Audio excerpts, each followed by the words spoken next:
Pupurri, hein? Olá, boa noite. Estamos começando mais uma edição do Cartão Verde. Obrigado pela companhia. Confira alguns destaques do nosso programa de hoje. Foi-se o tempo em que o Morumbi era um trunfo. Derrotado pelo Bahia, o São Paulo se complica na Copa do Brasil e piora o aproveitamento jogando em casa.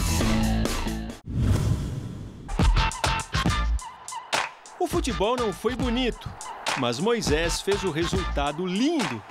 A noite em que Filipão mudou quase tudo no Palmeiras.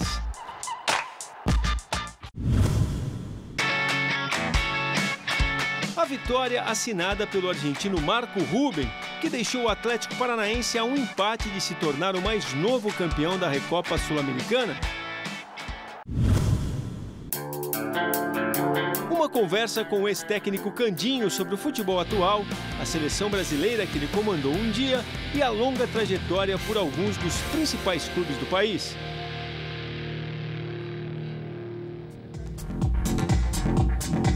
Meus amigos, hoje é uma noite para celebrar o reencontro, não só esse nosso que tem se dado toda quinta à noite, mas também o de todos nós com essa grande figura do futebol brasileiro e mundial, Roberto Rivelino, que você está vendo aí. Nas últimas semanas andou sem condição de jogo, mas aqui está ao lado de Candinho, nosso convidado de hoje. Os dois viveram uma mesma época do futebol brasileiro, época que deixou saudade.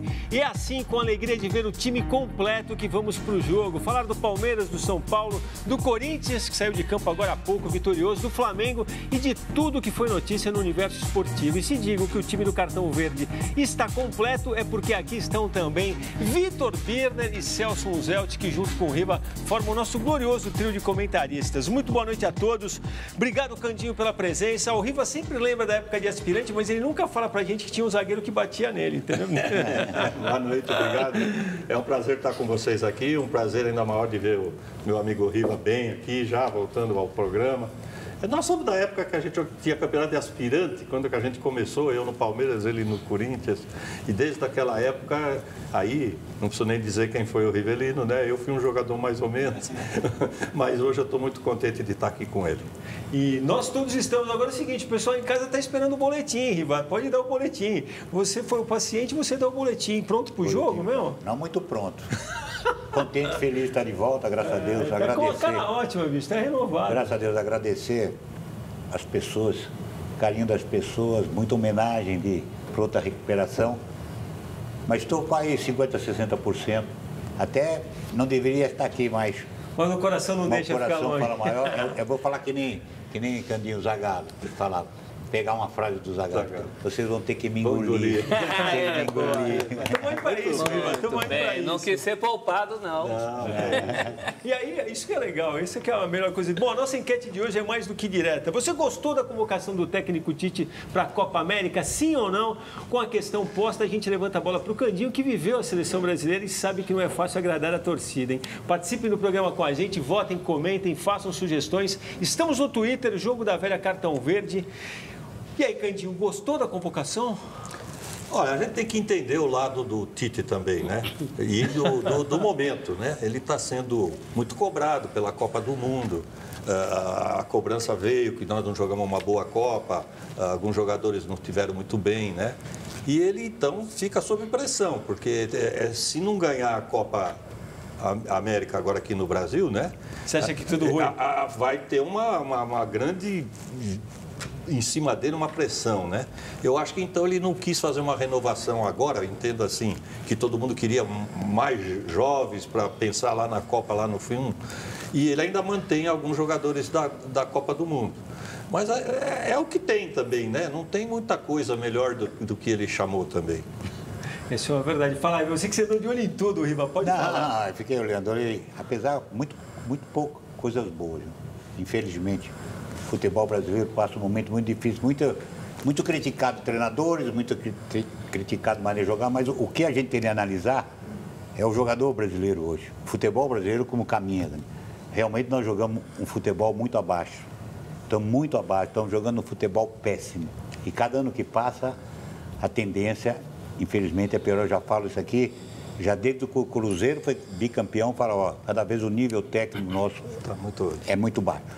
Mas, enfim, tanto é que você tem uma convocação, você tem 1 ou 2 jogadores convocados que atuam no futebol brasileiro e que nem são titulares, e não vão ser titulares.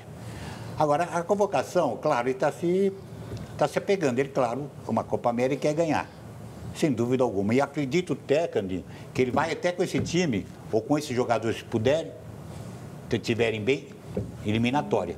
Porque aí Copa do Mundo é outro passo. Porque é importante uma classificação também na eliminatória, que eu acho que é mais importante do que Copa América, para mim. Eu tenho uma opinião, eu acho que ele devia poupar certos jogadores que não estão bem, principalmente o Neymar, Felipe Coutinho, que não atravessa. Podia até arriscar nesse aspecto. Mas aí a pressão está muito grande em cima dele. Mas o que eu estou falando, o Neymar, eu acho que o Neymar para repensar um pouco na sua carreira. É um momento que ele vai ser muito cobrado. Se de repente o Brasil não se apresentar bem, a cobrança vão cair em cima dele. Sim. Então ele podia até testar um Vinícius Júnior, que é um jogador interessante, que não foi chamado, para ver como é que é. E o Neymar, é claro, eu quero o Neymar numa eliminatória, um Felipe Coutinho bem numa eliminatória, do que na Copa Sul-Americana. Agora, eu não vou deixar você gostou ou não gostou? Mas é que eu concordo com o Candinho, mas quem que você vai levar? Também não falou. Você não tem, você... Não, eu gostou ou não gostou? Não, entenda só. Eu olhei o lado político da coisa também. É isso que eu digo, ele está sob pressão. Tudo bem, mas a enquete é gostou ou não gostou? Não, tem alguns casos que eu achava que ele podia levar alguns mais jovens. Aqui, não tenho a menor dúvida. Então está mais para não gostou do que gostou. Não, a base é aquela. Nós não temos mais do que aquilo também. Você tem um outro jogador interessante que atravessa um grande momento, que era o Dedé. Também podia ter uma oportunidade, mas são poucos também. São poucos. Você não tem um leque enorme para mexer. Né? É o Fabinho, eu estou mais para gostou do que... O Fabinho estava merecendo o volante lá. Porque não gostou e vocês são fãs. Bom, aqui, surpreendentemente, o Tite está levando uma lavada. 86% de quem votou até agora não gostou. 14% gostou. Como as minhas observações são pontuais, eu tenho que ficar mais para o gostou. Primeiro, eu acho que toda a lista tem que ter o Vinícius Júnior. Acho que não tem como não ter o Vinícius Júnior. Segundo, a questão dos zagueiros. Zagueiros envelhecidos, alguns até que são reservas, como o Miranda. Né? A insistência com o Thiago, que é um jogador contundido. Acho que achei que o Tite já tinha aprendido isso com a Copa do Mundo, quando levou o Fred. Parece que ele está repetindo um erro. Mas são coisas muito pontuais numa convocação de 23 nomes. O grosso é aquilo mesmo. Eu ficaria aqui no gostou por exclusão. Não tem aprovação com ressalvas. Agora, ele tinha uma chance, é que o treinador hoje em dia tem aquele negócio de não querer cortar, porque fica mal cortar o jogador, mas ele podia ter chamado pelo menos mais uns 5 ou 6 e depois... Ele tem essa lista. Você escreve também. Depois, aí no treinamento aí você ia ver o que interessava. Eu vejo o seguinte, é confiança. O Tite tem uma coisa, ele tem confiança em certos jogadores. Ele não abriu para justamente... Ele deu uma mesclada, realmente chamou certos jogadores mais novos. Mas lá atrás... Lá atrás o seu técnico, ele falou. Ele mantém uma base que ele, supostamente, que ele acha que vai ter esse respaldo. Acredita, né? E a CBF entregou-se uma lista de 40, que não foi divulgada, tem essa lista. Muito provavelmente lá tem Dedé, eu concordo com o Riva, acho que é o melhor zagueiro em atividade no Brasil, já que o Jeromel parou um pouco daquele ritmo que ele vinha. Né? E o Neymar realmente precisava de um tempo para pensar na vida. Mas eu acho que o tempo não é esse. Porque uma Copa América no Brasil, sem Neymar... Eu acho que ele precisava pensar mesmo sem ter tempo. Talvez. Fala, Vitor Vieira, sim, gostou ou não gostou? Eu acho que a convocação é uma convocação boa, a gente pode discutir um nome e outro ali, como o pessoal está fazendo aqui. Né? Eu não teria convocado o Neymar, mas para mim... Muito mais como um recado, sei que a seleção perderia a força e diminuiria a chance do título. Gosto muito da Copa América, mas eu acho que no médio e longo prazo ela tem pouquíssimo impacto para o futebol brasileiro. Tudo se define na Copa do Mundo. Ela é muito importante para o Tite continuar o seu trabalho. E eu entendo a pesquisa porque, como vivemos num país polarizado, boa parte da turma que achava o Tite excepcional, espetacular, acha péssimo. O Tite é um bom técnico de futebol, tem o seu jeito de trabalhar, está sentindo falta do dia a dia, para controlar melhor o elenco, para tomar decisões com mais certeza. Mas eu acho que a convocação é por aí. Se a gente for lembrar do que ele fez nas eliminatórias, e o torneio é dentro da América do Sul, ele foi muito bem. Ele sofreu contra as seleções europeias. Ou seja, para o que foi feito antes com o Tite, eu acho que ele merece credibilidade para ganhar o torneio. Você está só Alex em Ponta Grossa aqui que perdeu a calma. Tite é muita conversinha furada e muito blá blá blá. Só uma coisa que eu vejo, eu torço para que ele tenha aprendido. Eu acho que ele aprendeu. Ele mesmo declarou que hoje ele vai tomar decisões mais rápido. Quer que eu fale uma, por exemplo, que ele nunca mais vai fazer? Nunca mais vai dar o time antes para o adversário saber com quem joga. Para não avisar que vai entrar com o Marcelo e o técnico deslocar o Lukaku para as costas do Marcelo, o que ele não faria se o Felipe Luiz estivesse em campo. Essa foi um pouco inocente, né? Na verdade, aqui, também, né? Ou prepotente. Infelizmente, eu falei de um jogador que sempre falei que ele devia tomar sua atitude e não tomou, foi o William. Você vê, o William não foi mais chamado. Não, o William não foi mais chamado porque ele, infelizmente, o jogo contra o México, ele não cumpriu a ordem do Tite, ele fez a ordem porque ele achou e não foi mais lembrado. Wagner, o legítimo, não aceita imitações. Eu não gostei da convocação do clubista e ensaboado Tite, segundo o Gil o nosso Rava leitor. escreveu: gostei mais da volta do Riva do que da convocação do Tite. Jonas Silva falou: Tite errou feio em arriscar levar o Neymar. Sua história no futebol já era. Acho que aqui é um exagero, mas é a opinião do Jonas Silva. Vinícius Júnior e Lucas Moura seriam melhores opções. Gil Rava, gostei mais da volta do Riva, que você falou do que do empatite. Antônio Marcos Siqueira, perder com os guris seria perdoável, com esses chamados, com esses que ele chamou jamais. Cabará Vila Nova queria o Dudu. Rubens Bispo fala: agora se o time está completo. Bom ver o Riva de volta. Grande abraço, turma. E também está com... e a Regiane Augusto também comemora. Boa noite a todos. Bem-vindo de volta, Riva. Obrigado a todos. Obrigado. Bom, queria, disso tudo que vocês falaram, eu queria ver realmente o que ia acontecer se o Neymar não viesse na lista do Tite. Ia ser difícil. Vou te falar, é difícil. Se você falar, é aí que tá. Falar o jogador Neymar, ele é indispensável. Tecnicamente. Ele tem que estar em todas as convocações. Eu não abro mão do Neymar. Ele é disparado o melhor jogador do país, tecnicamente. É o único que faz diferença. Agora, tem esse outro lado que ele tem que corrigir esse lado, aprender esse lado e procurar focar em jogar Quem bola. já não passou por isso? Eu fui técnico do time do meu filho na escola, passei por isso. Tinha um moleque que não voltava, mas eu tinha que escalar ele porque ele era diferente. Agora... Você é fraco como técnico. Agora, não é questão de fraco, é questão de ser realista. Ele resolvia o jogo?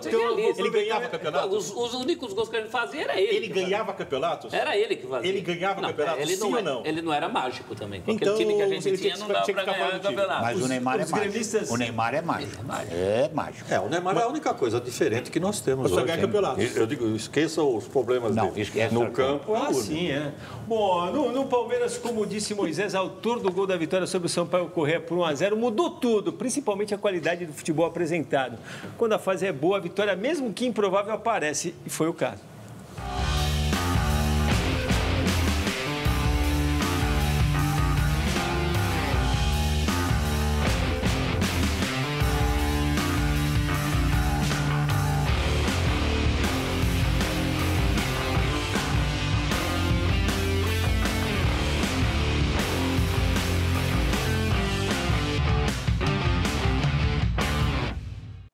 Bom, a gente citou na abertura do programa também essa questão do Moisés. Ele falou, quando ele falou ontem depois do jogo com a reportagem, ele falou: mudou tudo, deu aquele risinho de quem diz: pô, mudou tudo, aí queria que a gente fizesse o quê? Mas eu fico me batendo naquele negócio, né? Poucos dias atrás, o Palmeiras era um time totalmente questionado, aí mandou 4-0 no Santos, virou um time que já era campeão brasileiro na quinta rodada. Não era o Palmeiras questionado. E agora deu essa sofridinha. Era o Felipão, já questionando o Felipão, que eu acho um absurdo. Ele tem uma maneira, questiona o Felipão, fazer um campeonato, é ultrapassado. Agora ninguém fala mais do Felipão. Não, o time foi feio, mas é o time mais cascudo do Brasil. Mas, tá 28 jogos sem perder no brasileiro, bateu o recorde da academia, é um time que foi campeão brasileiro, é um time que está liderando. Agora não se fala mais do Felipão, que ele é ultrapassado, que ele não sei o quê. Eu como sou um cara chato e sempre gostei muito do Felipão. Não, Vitor Bino. Inclusive, talvez tenha sido um dos poucos que defendiam o Felipão antes da Copa do Mundo de 2002, porque era a turma do Oswaldo de Oliveira na época, do Vanderlei Luxemburgo, né, os mais citados, eu lembro que eu escutei, inclusive de colegas muito mais experientes que eu.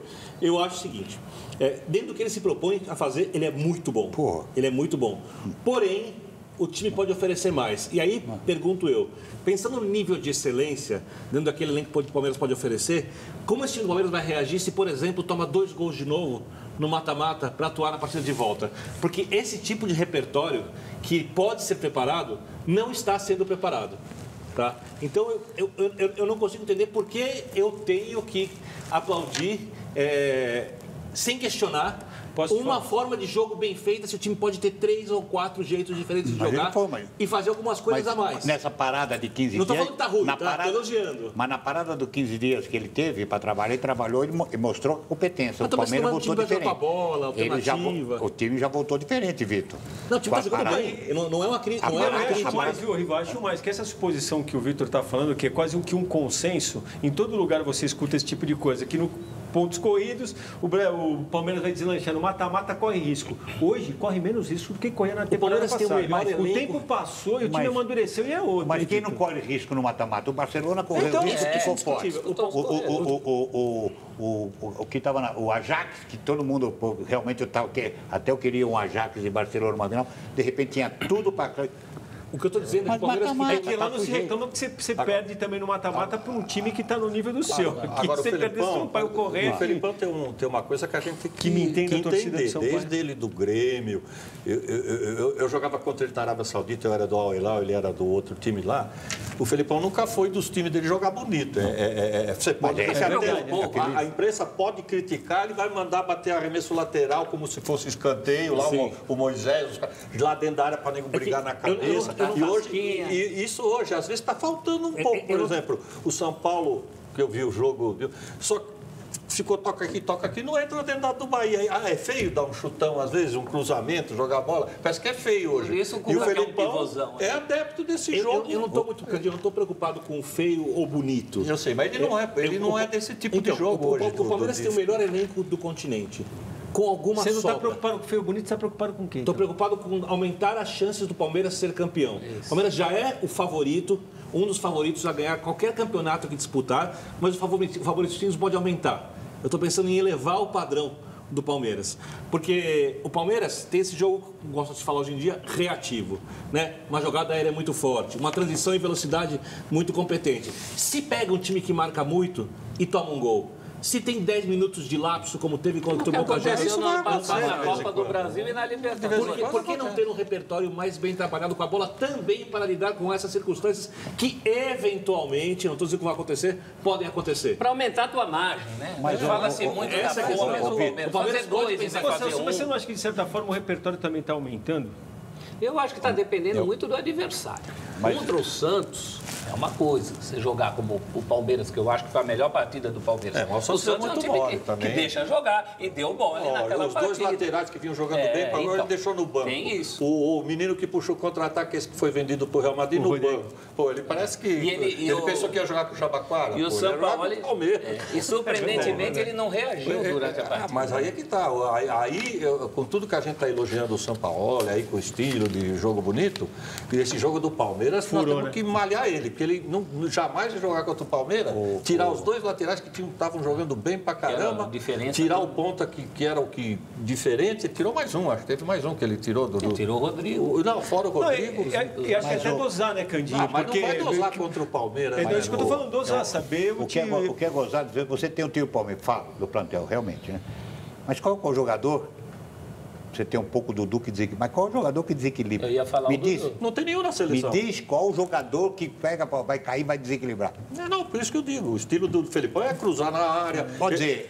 Então, às vezes, ô Vitor, não estou falando, mas joga. Eu acho que o craque que você quer não tem, mas tem jogadores, o Scarpa vai desequilibrar um jogo, o Dudu vai desequilibrar dois, o Willian quando volta ao Mas é muito pouco. Aliás, para se equilibrar é muito pouco, Vitor. É muito, o Ricardo Goulart é interessante. Alguma coisa tem por trás disso. Foi embora, né? Você viu? Foi embora. Agora, tá esquisito. Para mim, eu acho que ele já veio bichado no bom sentido. Já veio com problema de contusão, machucou, para mim não ia jogar. Fora essa prática chinesa de vender e comprar, que bateu o Paulinho lá no Barcelona, isso financeiramente é muito esquisito. Né? Não, mas esse dinheiro todo que ofereceram para ele, né? Dizem, não sei se é verdade ou não. 100 milhões. Eu vou aproveitar o gancho do Candinho, que já embalou no São Paulo, e vamos falar, ontem a gente teve também um empate sem gols entre Juventude e Grêmio, no Alfredo Jaconi em Caxias. Agora há pouco o Internacional e Paysandu jogaram no Beira-Rio, deu Colorado 3-1, e vamos falar do São Paulo, que acabou derrotado pelo Bahia no Morumbi. E agora, hein, Tricolor?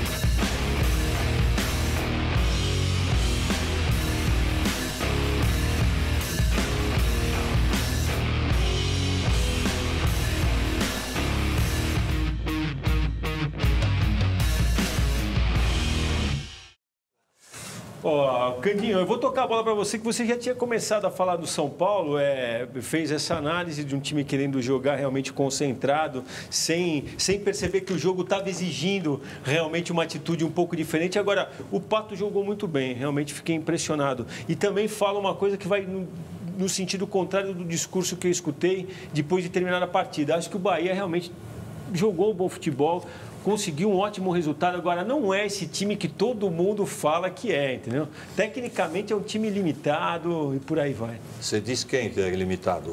O Bahia. O Bahia? O Bahia. Sim, mas ele jogou defensivamente, se você olhar. Foi além dos seus limites, é verdade, então, de alguma maneira. Ele jogou bem plantado atrás, o Roger botou eles ali muito bem fechados. E o que eu achei que o São Paulo pecou, que é isso que eu digo, hoje o futebol, todo mundo acha que tem que ficar tocando, virando aqui, virando ali. Tem hora que você tem que chegar ali e ter gente dentro da área e não faz mal. No que o nego fala, deu cruzamento da área, joga chuveirinho. Você tem que, às vezes, partir para esse tipo de jogo, que é o que eu digo do Felipão. Você sabe o que veio na minha cabeça quando eu estava vendo a partida?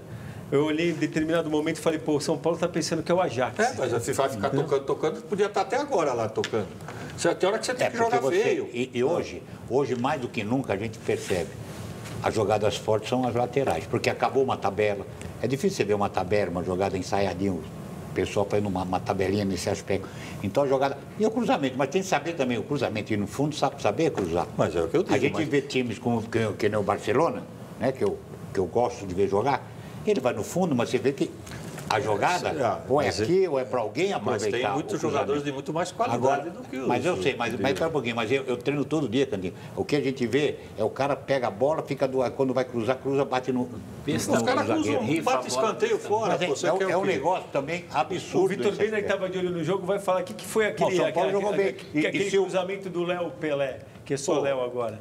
Que, aliás, foi um dos destaques negativos do São Paulo. O ruim ou bom? Porque teve um na cabeça do... O ruim. Do Toró e tem aquele atrás. Olha, eu acho... Foi estabanado na hora do gol também. Uma coisa, por exemplo, quando eu falava do repertório do Felipão, você vê o Roger, que sempre foi um técnico que trabalhou muito com a bola, ele entendeu que era o elenco do Bahia. Mas você não acha que o Bahia foi mais insensado? Foi mais bem falado do que mostrou bom. Jogou bem, óbvio. Não tô eu tô com você. Eu tô com você. Eu acho que o Bahia é um time que sabe marcar, que fechou muitos espaços pelo meio, que tinha um contra-ataque inteligente. Quando ele coloca o Rogério, por exemplo, no lugar do Fernandão, ele tem uma leitura de jogo correta. Mas, por outro lado, tecnicamente, se o Pato não perde 2 gols, por exemplo, ele que atuou bem em quase todos os jogos, se ele não perde 2 gols, o discurso muda de todo mundo. Faltou isso pro Bahia segurar, faltou não sei o quê. Até porque se o Bahia fosse um timaço, teria feito o segundo gol. Agora, por outro lado, a obrigação era do São Paulo pelo investimento, pela capacidade do elenco. Quando você fala do São Paulo comparado com o Ajax, não é igual, mas o São Paulo é um time que... assim, depende de como você pensa. Essa questão que o Candinho está levantando, e o Rivelino fala tantas vezes aqui, que o jogador em campo é que tem que sacar qualquer jogo, você buscar uma outra atitude. O São Paulo é um time que está propondo muito o jogo. Se a gente for pensar, o São Paulo ganhou os 2 jogos. Por exemplo, o São Paulo ganhou do Botafogo, que é um time que gosta de ter a bola. O São Paulo ganhou do Fortaleza quando ele foi atacado. E foram os 2 piores jogos do São Paulo. E o São Paulo ganhou esses jogos. Contra o Flamengo, o São Paulo, sem problema de arbitragem, jogou melhor. Contra o Bahia, o São Paulo poderia ter empatado, perdeu de 1 gol, poderia ter vencido. O São Paulo ainda é um time em construção, com jogadores jovens que oscilam muito. E aí os 2 são muito mais rodados que eu, podem falar que isso, os 2 viveram o futebol. No mata-mata, o jogador jovem pode sentir mais, principalmente quando ele tem a obrigação de ganhar, né? Agora, você pode escrever uma coisa, o São Paulo vai se dar melhor lá na Bahia, porque o Bahia lá tem que sair pro jogo, lá o Bahia não fica atrás. Aquilo, eu fui treinador do Bahia, pô. Aquilo, a massa te empurra. De quem que você não foi treinador, né, Candinho? Não é. Eu fui, inclusive, o 4º do brasileiro com o Bahia. Foi eliminado pelo Corinthians, e aí deu a final do São Paulo com o Grêmio. 90, né?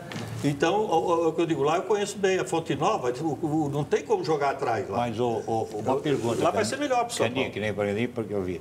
Quem é mais fácil treinar? O Bahia ou o São Paulo? Mais fácil? O Bahia. Não é assim também não, hein? Tem pressão lá também. É o que eu digo para armar, porque se o Bahia perde aqui é normal. É normal. Sim, teoricamente. responsabilidade. E se o Pato, o Si não joga, aquela bola que ele foi, fez certo, bateu, deu azar que pegou na trave. 1-0 já muda totalmente. Aquela ele tirou. Bom, o Bahia não é o melhor time do mundo, mas é um time bem armadinho. É um time que foi analisado por 2 partidas, não por uma. E é um time mais maduro que o próprio São Paulo. Agora, hoje. lá na Atitude fonte, ele vai ter que inteligente, sair né? do jogo. Ler o jogo. Tinha um script embaixo do braço, sabia direitinho o que fazer nos dois Mas jogos. lá- Foi mais ofensivo no jogo do ponto corrido, foi menos ofensivo no começo do jogo Agora do lá, mata-mata. eu acho Normal. que o São Paulo tem mais chance lá. Vocês vão lembrar de mim. Talvez. Torcedor de Porque São lá Paulo o nessa Bahia hora tem tá... que ir pro Embora jogo. o Bahia não Bahia sair do precise jogo, sair, facilita né? um pouco. Mas sai lá, não tem como não sair. Ouvindo o cantinho, o tricolor, o torcedor de São Paulo agora Não, deu uma pode- revigorada. Já que você deu esse passeio na história, eu vou chamar aqui ó, o nosso Celso Unzelt com mais uma de suas curiosidades, porque ela tem a ver com memória, vai usar a sua. Já vou te avisar, hein, Caninho? Vamos ver. Olha aí, Candinho, um encontro de técnicos de futebol aqui na Cultura em 76. Milton Buzeto, Zé Duarte, o Zé do Boné, João Avelino, 71. Olha isso.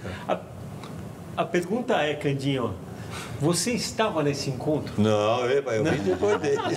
30 e poucos Esses aí anos são aí, né? eram mais velhos que esse. Você acha que o futebol de hoje em dia aceitaria o Milton Buzeto melhor do que aceitava naquela época? Pelo jeito que se joga? Joga muito mais, sem dúvida Hoje em dia. alguma. Pô, o Hoje ele Juventus, seria rei. o Juventus, que é o Corinthians, quem que sofria com o O Juventus? Juventude ganhava do Corinthians sempre. Pô, com o Milton Buzeto. Fechadinho. E comigo também. A Taliba cansou de fazer gol e o Corinthians contratou a Taliba. Já é o técnico. Para os mais jovens que não viram, expliquem, por favor, as características do técnico Milton Buzeto. Milton Buzeto era o rei da retranca, faleceu outro dia, a gente falou aqui do falecimento dele. Sim. Morava numa fazenda, num sítio chamado Perto de Sítio Piracicaba, Retranca. ali perto de Piracicaba, que era a terra ali dele. do lado. E só para dar o contexto, Candinho, na verdade a gente achou essas imagens, essa reunião foi feita no teleposto que fica aqui dentro da Fundação Padre Anchieta, em novembro de 76, pouco antes do Cruzeiro decidir com o Bayern o título da Copa Intercontinental. Mas o futebol alemão naquela época estava realmente vivendo, tinha sido campeão em 74, campeão olímpico em 76, o Bayern tinha aquela hegemonia na Europa, ia fazer a decisão da Copa Intercontinental com o Cruzeiro. Então se fez essa reunião para debater com os técnicos brasileiros a seleção alemã. Veja só Muito que antes coisa... do 7-1. Muito antes do 7-1. É interessante, né? E na ficha de arquivo consta o seu nome. Mas a gente não. também falou, pô, mas o Candinho estava Eu com falei, o Candinho era muito jovem. Eu era jovem. E era nessa uma tropa época. ali de... Era uma tropa. Apesar de que eu depois, o João Avelino, aí quando eu já era técnico, já peguei o João Avelino já em fim de carreira e tal. Apareceu ali sentadinho Martim Francisco, Ah, não, que é isso um aí- histórico isso é bem técnico, antes. o Riva lembra dele. É bem antes. O técnico que dizem introduziu o sistema 4. Qual era aquele sistema Como é que é dele? o Acho que era o W, próprio não era? 4-4. Era o W, no Vila Nova de Minas Gerais. Mas tem, Eu não, lembro, não, não. era o Chapman, né? Agora, eu sei de muitas histórias deles, que a gente acompanhava. Era... Se tiver umas boas, pode contar pra gente. Não, o João Avelino não, ele passou pela Portuguesa, então as histórias... 71, pô, a Portuguesa tinha um ataque na época dele. Isso quem me conta é os portugueses de lá na época, que eu vim depois, né? Era Xaxá, Tatá, Cabinho e Piau. Você Pô, lembra? joguei contra essa. Então, esse era o ataque. Aí a Portuguesa tomou uma porrada lá, desculpe a palavra, no Canindé, e os torcedores ficaram bravos. Aí na saída pegaram o João Avelino lá, um português, falou: ô João, com esses apelidos aí nós não vamos ganhar de ninguém. Isso é horrível, Xaxá, Tatá, Cabinho e Piau. Aí o João Avelino era muito espirituoso. O senhor sabe o nome deles por inteiro? Aí o cara, não, então eu vou lhe dizer, depois o senhor me fala. O Xaxá chama Maximiano. O Tatá, Irineu. O Cabinho, Evanivaldo. E o Piau, Eronides de Souza. O cara falou, não, deixa como tá. Você quer um ataque, vai ser Irineu, Evanivaldo. Aí não dá. Vai piorar. Deixa como Agora, só uma curiosidade sobre 76, foi a última final ida e volta, um jogo na Europa, um jogo aqui. Os europeus se recusaram a jogar por conta dos maus tratos dos sul-americanos. E tem um gesto de gentileza do Sepp Maier, goleiro do Bayern de Munique, isso está no livro do Raul Putz, Plasma. aí um baita time, né? Rummenigge, Beckenbauer. Não, uma máquina. Que quando o Cruzeiro vai jogar lá, vai jogar na neve. E tinha uma luva específica para se jogar na neve. Que um jogador que o Raul não tinha. O Sepp Maier deu um par de luvas para o Sepp Maier jogar o jogo. Para ele conseguir ter mais chance de vencer. O Raul conta a história no livro dele. Agora, eu vou... O Cruzeiro tem mais chance de vencer o jogo. O Fluminense na máquina, nós jogamos 7-5, foi 7-5 contra o Bayern de Munique no Maracanã. Demos um chocolate nele lá. Esse jogo do Cruzeiro é aquele que o Bahia ganhou do Cruzeiro. Que vocês O Bahia estavam ganhou lá e 2 a 0 empatou lá, 0x0. 0x0 aqui. Sim, foi campeão Bahia. Foi campeão Que tem Bahia. aquela história que eles não conseguiam chegar no Mineirão e desceram do ônibus e foram a Isso, pé. É a pé. verdade essa história? É isso que eu... Cortando foram a pé público, né? para chegar no Mineirão, porque eles o ônibus não conseguia chegar. E eles foram lá e eliminaram. A gente que ia estar na onda da curiosidade, tinha uma outra curiosidade que o Celso Zelt queria tirar com você Que, também. aliás, é uma pergunta do Cláudio Laus. Pode perguntar. Então a gente vai Pergunta rodar... Vamos rodar as imagens? Roda a imagem que depois eu vejo com a pergunta do Lau. A Fórmula 1 no momento ainda, anos 80, todo mundo invadindo a pista. Você vai falar do Nelson Piquet. Perguntem para o Candinho se ele realmente é primo do corredor Nelson Piquet. Não, essa história eu já contei até para ele. Uma vez eu encontrei ele aí aqui em São Paulo. Porque ele não sabia? Não, é que, entenda só, o mesmo sobrenome, Sotomayor. Não é um nome João da Silva, né? Não é comum. Aí eu estava de técnico do Santos e vou até lembrar daqui a pouco da revista Placar, tinha um cabeludinho que cobria lá o Santos, e fez essa pergunta para mim. Falou, pô, Cândido, José Cândido Sotomayor, você é primo do Nelson Piquet? Eu falei, todo mundo me pergunta, mas eu nunca vi ele, nunca conversei com ele, não sei, ele mora em Brasília, lá, sei lá onde ele morava, né? Aí ele falou, eu vou pesquisar lá na Abril a árvore. Genealógica. Aí passou um mês, teve um jogo no Pacaembu do Santos, eu estava lá e esse rapaz, até eu vou lembrar o nome, é capaz de vocês conhecerem, um repórter da Placar. Aí ele veio também, não sei se ele mentiu ou se ele não mentiu, ele falou, eu descobri lá que o teu avô era primo do avô dele, então você vem ser primo em 3º grau, lá, 5º grau. Eu falei, ótimo. Só que não fala isso para ninguém, mas ele falou, né? Porque senão o Nelson Piquet já é meio... Ele vai pensar que eu estou querendo aparecer em cima dele, né? E eu sou mais velho que ele nasceu depois, ele ficou Sotomayor depois de mim, né? Você é de 45. Eu falei, Aí o que acontece? Um dia eu cruzei com o Nelson Piquet lá na Europa, que é onde eu estava vindo da Arábia e tal, no aeroporto e tal, estava ele, o Galvão Bueno, aquela tropa toda do coisa. E aí, olha teu primo aí, brincaram, né? A gente brincou e a gente conversou, mas não chegamos a uma conclusão se o avô dele era primo do meu avô. E assim ficou. E um dia aqui na Cultura também eu vim no Cartão Verde, acho que era o Noriega, quem que era naquela época? Talvez Flávio Prado? Era Flávio Prado, eu não lembro. E ele, eu estava chegando, ele estava saindo. Eu umas 3 vezes já falei com ele, mas assim, agora não temos certeza se é um primo distante. Você assina Soto Maior, com 2 T's, Soto separado. E ele é solto de português e Portugal. Mas né? então vai saber. Segue o mistério, a gente vai continuar investigando e vamos descobrir quem era o repórter. Hein? Eu vou lembrar do cabeludinho. O especialista em placar aqui, Celso Zelt. Ele cobriu o Santos lá na minha época. 87, é isso? Por aí. 87 que você deu no Santos. Eu tive no Santos 2 vezes. Cabeludo, Celso. Era um meio assim cabeludinho, um rapaz. Não era você. A cabeça do Celso Zelt está coçando. Bom, a gente vai fazer um intervalo. Na volta vamos matar a saudade do acervo do Riva, porque só com ele aqui dá para ter. De outra forma fica faltando alguma coisa, né? Mas antes do intervalo, já que falamos de Fórmula 1, faremos uma breve homenagem a Niki Lauda, um ícone da Fórmula 1 que nos deixou essa semana. Lendário, realmente, piloto, dono de uma história incrível. E voltamos em menos de 2 minutos. Até já com vocês, Niki Lauda, senhoras e senhores.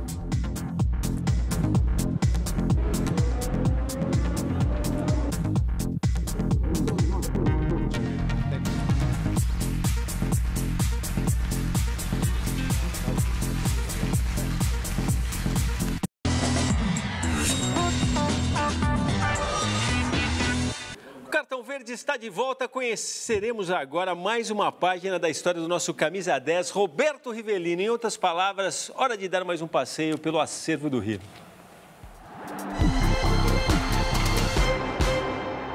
Mas vamos à cobrança dessa falta.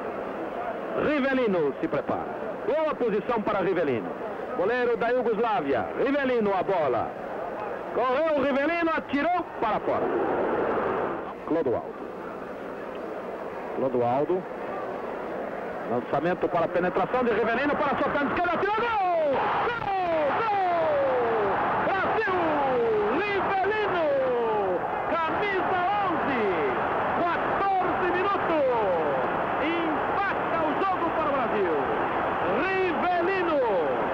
Camisa 11.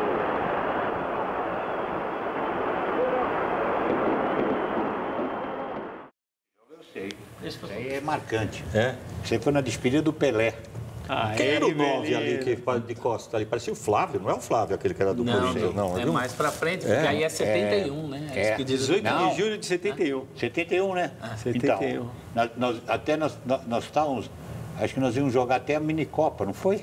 Isso é o fim de 71, a minicopa ia ser em 72. Ele se despediu com o jogo no Morumbi ou no Maracanã? No Maracanã. Esse é o do Maracanã. Esse aí, nós jogamos também no Morumbi. Com a Áustria. Com a Áustria. E eu fiz... Despedida que não faltou, né? Não, e o Corró meteu essa bola, o Corró. Ele que enfiou a bola. Ele enfiou a bola também. E eu peguei bem, bem. Pegou muito bem, eu diria. Agora, por que pegou? 140 mil pessoas no Maracanã gritando fica Pelé, não dá para esquecer mesmo. Não, porque eu lembro que eu... Quer ver? A gente até separou, tem até mais um pequeno trecho da transmissão, você pega um negócio desse no arquivo, você fica maravilhado. A gente separou mais um pequeno trecho da transmissão do jogo que mostra bem o clima que cercava esse Brasil e Iugoslávia no Maracanã. Mas era diferente. O público aplaude nas tribunas, os guris, os futuros craques de ontem. Pelé ainda tocou na bola. Vem em nossa direção. 2 camisas da seleção nacional para os 2 garotos. Vejam os guris que adoram o seu ídolo. O ídolo de todos os guris do mundo. Bonito. E quando acabou o jogo, ele deu a volta olímpica, né? Sem camisa até, parece, né? Sim. E sem camisa ele tá. Pô, aí foi um negócio de louco, até que me arrepiei, porque, pô... Todo mundo gritando fica. Fica Pelé, porque ele tinha condições de jogar mais uma Copa. Tranquilo. 31 anos. Mas aí já foi negócio político. A briga, parece que tinha uma briga com o João Avelange. E aí ele pronuncia a famosa frase, né? Vou embora enquanto pedem que eu fique. Ele foi para os Estados Unidos, foi aí, né? Que ele foi para o Cosmos. Não, ele jogou no Santos. Ele jogou ainda no Santos, depois é que ele foi. E no final tem eu ia lembrar de uma outra história assim que estava amarrado com isso, me deu branco agora, cara. Era... Mas por que mostrou a falta? A falta?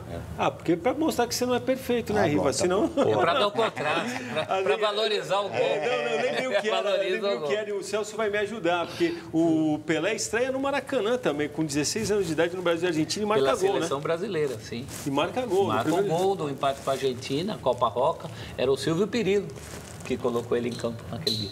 Você vê. Silvio Perillo que era técnico. Mas ele quantos anos? Em 57, ele tinha... Ele é de 40, 16 para 17. Ele era de 40, o Pelé nasceu em 40. Mas ele jogou a Copa com quantos anos? Com 17. Quase 18 já. Eu acho que o Coisa até jogou com menos do que ele, o Edu, não jogou? Edu convocado com 16. A história é cheia de detalhes. Bom, vamos de Copa Sul-Americana. Pela Sul-Americana, na terça, o Atlético Mineiro foi derrotado no Chile pelo União La Calera 1-0. Ontem no Paraguai, o Botafogo fez 1-0 no Sol de América. Gol do Eric, marcado no segundo tempo. Neste momento, jogam Atlético Nacional e Fluminense no Maracanã. Fluminense e Atlético Nacional. E agora há pouco, o Corinthians recebeu o Deportivo Lara em Itaquera. Jogo encerrado. 2-0 Corinthians. Vamos ver os gols. O Riva falou de como as jogadas hoje são de cruzamento. A gente vai ver 2 gols dos laterais cruzando para o centroavantão. Mas o do primeiro gol foi bem trabalhado, né? Foi uma jogada bonita, né? Você pode fazer jogada, mas tem a competência no cruzamento. Esse é o gol de hoje? Os 2 gols de hoje. O centroavante lá fez gol de cabeça? Wagner Love e Gustavo. O Gustavo, ele sobe bem de cabeça. Ele entrou para isso, né? Faz lembrar o Servilho, pô. Foi do Fagner para o Love e do Danilo Avelar para o Gustavo. Um jogo que chegou a estar chatinho para o Corinthians. Você falou do Servilho? Eu joguei com o Servilho no Corinthians. Mas então... Mas ele fazia uma parede... Uma parede... No Palmeiras, nessa época eu era menino lá. Puta, o Servilho, eu cheguei a ver um ataque... Eu era menino lá, né? Olhando... De Julinho... Servilho, Vavá, Admir daqui e Rinaldo.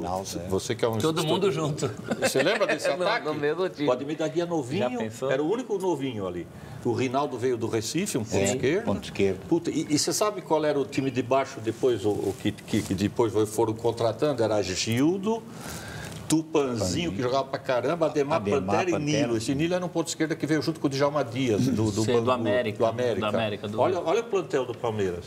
O jogo foi bom. Eu vi que teve uma cavada de pênalti do Wagner Love lá que virou assunto no Twitter. Porque... Acho que até exagerado, porque muito jogador cava pênalti daquele jeito, do jeito que ele cavou. E era curioso, no Twitter eram os corintianos tirando um sarro da maneira como ele cavou esse pênalti. Porque era um momento do jogo que o Corinthians não chegou a se enervar. Mas virou 0-0 contra o time da Venezuela aqui, um mata-mata. Mas eu vi os melhores momentos, só deu o Corinthians. Sim, o Corinthians hoje lembrou os seus melhores tempos em termos de triangulação. Ô, Vitor, mas você viu o time do Corinthians? Do meio de campo à frente? Achei interessante. Não sei se ele vai postar. Ele jogou com o Jadson e o Júnior Lúcio por dentro, Pedrinho e Cleison abertos, Wagner Love adiantado, depois entra o Gustavo, bem leve. O Ralf de um, mas né? um time bem leve. Ele tirou o Ralf no intervalo para pôr o Gustavo. Foi com 2 centroavantes. Isso. E isso é uma coragem. Porque muita gente acha que o Carille é um retranqueiro empedernido. Eu não acho que ele é um retranqueiro pela retranca. Eu acho que quando tem necessidade. Mas a necessidade né? As melhores conquistas dele foram assim. Tem se esforçado muito para agregar algo além. É isso, esforço. E hoje está tendo um problema muito sério vendo no Corinthians. Até agora, o sistema defensivo do Corinthians não é confiável. Não é aquele sistema que ele sempre teve na mão. Ele fala que tem o melhor elenco para trabalhar.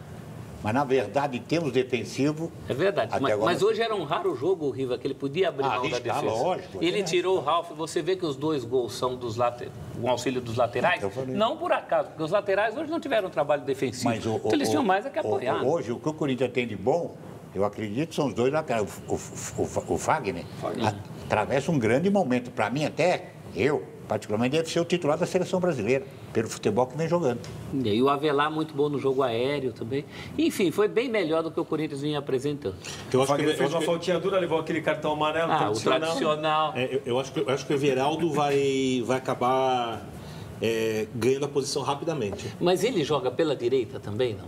Eu acho que isso não muda muito para o jogador. Assim. Se ele jogar, porque o Cleison é uma solução hoje de escape. Sim. Se ele jogar no mesmo lugar do Cleison, vai ter que escolher o problema continua. O Carille estava considerando colocar o Cleison por dentro.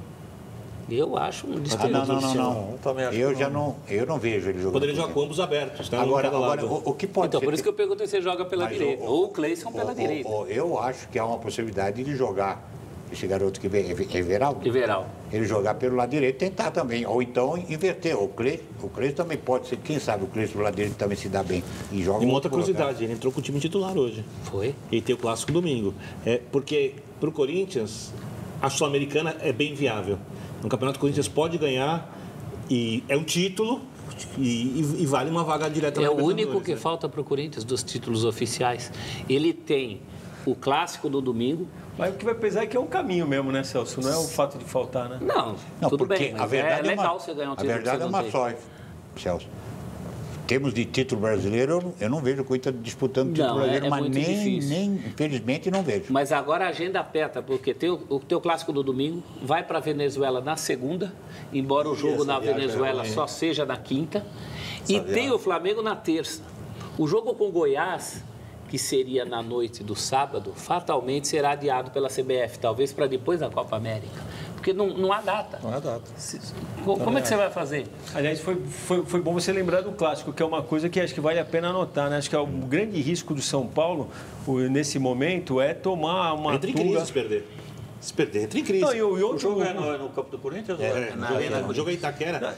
E eu acho que tem umas coisas especiais, por exemplo. E o Cuca ontem mesmo falou, né? Ele falou do jogo, elogiou o time e depois falou, poxa vida, a gente não pode deixar essa meninada perder a confiança que demorou tanto tempo para conseguir me incutir neles. Acho que esse é o risco desse momento. E acho que esse jogo vai ser um jogo muito especial. Primeiro porque o Corinthians tem hegemonia contra o São Paulo dentro de casa. O São Paulo hoje tem um time, acho que um pouco abaixo na parte tática, mais técnico para lidar, e tem o Alexandre Pato jogando em Itaquera. Eu acho que esse é o grande tempero do jogo, né? Porque a torcida do Corinthians tem todos os motivos possíveis e imagináveis para ter raiva do Pato, porque ele jogou com desdém pelo clube. E o Pato tem sido um jogador mais dedicado, tem o cara que parece mais interessado em ajudar. Eu acho que se ele tiver alguma coisa de atleta de futebol competitivo, e ser competitivo é essencial para a profissão, não é só treinar direito e correr muito, ele vai querer ganhar o jogo e fazer gols em Itaquera. Eu acho que esse vai ser um grande assunto no final de semana. Tecnicamente, se trata de um grande jogador. Ele é bom. Tecnicamente... Qual será a atuação do Pato? Será um grande assunto. O Pato será anulado pelo Corinthians ou o Pato silenciará a Itaquera? Eu acho que o mais legal disso tudo, pensou muito bem o detalhe, e acho que a impressão que eu tenho vendo o Pato nesse momento, ele tem jogado mais e acho que ele está num momento melhor do que das outras vezes que ele passou por aqui. Sim. Muito melhor. Sabe o que eu vejo? Em termos de movimentação e participação.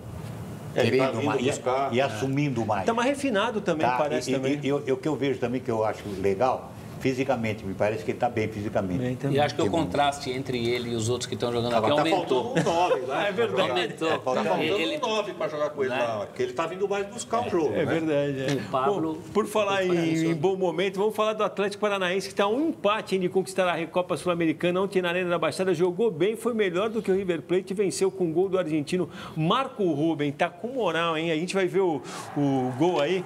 Pô, é um gol de malandro, eu diria, no melhor dos sentidos, né, Vitor Bino? E é a cara dele.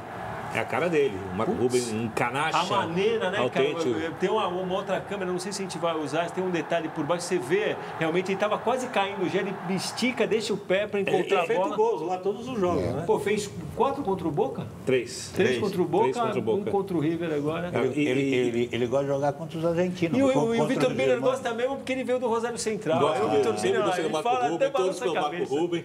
E eu acho que uma coisa muito legal é que o Atlético Paranaense, assim, o River é um gigante do continente. O Atlético Paranaense é um grande do Brasil. E as pessoas parecem que se esquecem isso porque olham o confronto quase como se fosse de igual para igual. Eu acho que o Atlético é o time que está o tempo inteiro se candidatando a subir de degrau no futebol brasileiro. Às vezes quando a gente vê alguns Mudar times, de patamar. alguns times ameaçando já faz tempo, descer um degrau. O Atlético é o time que fica flertando com... O Atlético não vai ser um Flamengo, não vai ser o Corinthians, não vai ser um São Paulo porque não tem o mercado e o futebol hoje é muito dinheiro. Um Palmeiras porque não tem um Vasco, quem sabe quando o Vasco se recuperar, porque tem muita torcida. Mas ele pode brigar com qualquer outro time em termos de mercado. A administração deles é moderníssima. E sabe, Candinho, sabe o outro lado que eu vejo? O aproveitamento da base do Atlético. Pô, mas é um espetáculo. Os jogadores, o aproveitamento, o que eles preparam os jogadores de base para subir, você vê, então, parece que tem... O ano passado tinha 6 ou 7 jogadores que eram da base que estavam jogando, acho que continuam. Eu acho que o que o Vitor falou nos últimos anos, realmente o Atlético Paranaense já mudou de patamar. É que a distância para os times, para os maiores times do futebol brasileiro, realmente é time de massa, tem essa questão, mas já está num patamar muito diferente. Só tem a camisa, né? Porque em jogo está muito igual. E apesar da Recopa não ser... O jogo em si, o Atlético, às vezes, eu vejo o Atlético que no ano passado, futebol que jogou. Não, é um futebol bonito, times grandes. No jogo falta um detalhe, se impor um pouco mais fora de casa, como se impõe na arena. A hora que fizer isso... Aí é aquele questão da massa, de repente faz um peso também. Talvez seja isso. Agora, apesar da Recopa não ser um título tão importante assim, ele é mais importante para o Atlético, e se ganhar, tem uma coisa que é relevante. Vai ganhar em Núñez.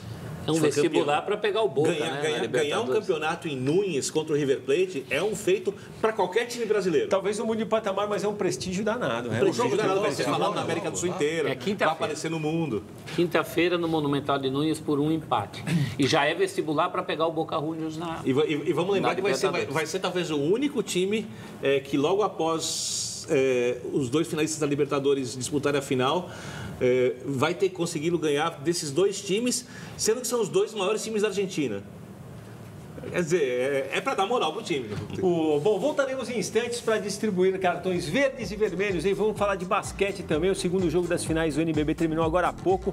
Franca e Flamengo jogaram no Pedrocão e de saída faremos o registro da belíssima vitória do Lyon sobre o Barcelona. O time feminino francês manteve a supremacia ao fazer 4-1 na decisão da Liga dos Campeões da Europa. Destaque para a garota que a gente vai ver aí, a norueguesa Ada Egerberg, que marcou 3 vezes e é simplesmente a maior artilheira da história do torneio. Juízo com esse controle remoto na mão e até já.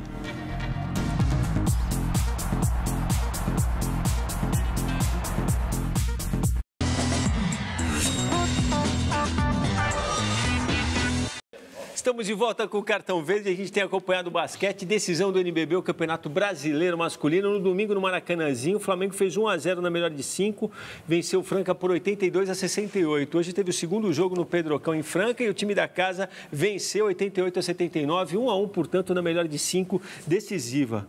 Jogos para ver, hein? Diga lá, Vitor Beno. Eu assisti o terceiro quarto, assisti até o terceiro quarto, o Franca deu um baile no primeiro, no começo, depois do terceiro quarto, o Flamengo quase empatou e eu vi. A gente queria mostrar as imagens, mas acabou muito em cima. Aí eu vi com o Cartão Verde, muita gente chamando o Varejão de mercenário. Era uma provocação, obviamente, porque o Varejão começou em Franca, começou jogando ali e estavam provocando bastante ele. E ontem também teve a decisão da segunda divisão, segundo jogo, Liga Ouro. O São Paulo ganhou no estádio, no ginásio Antônio Nunes Galvão, tinha perdido o primeiro jogo, está 1-1, faz 2 jogos na Paraíba com o Unifacisa.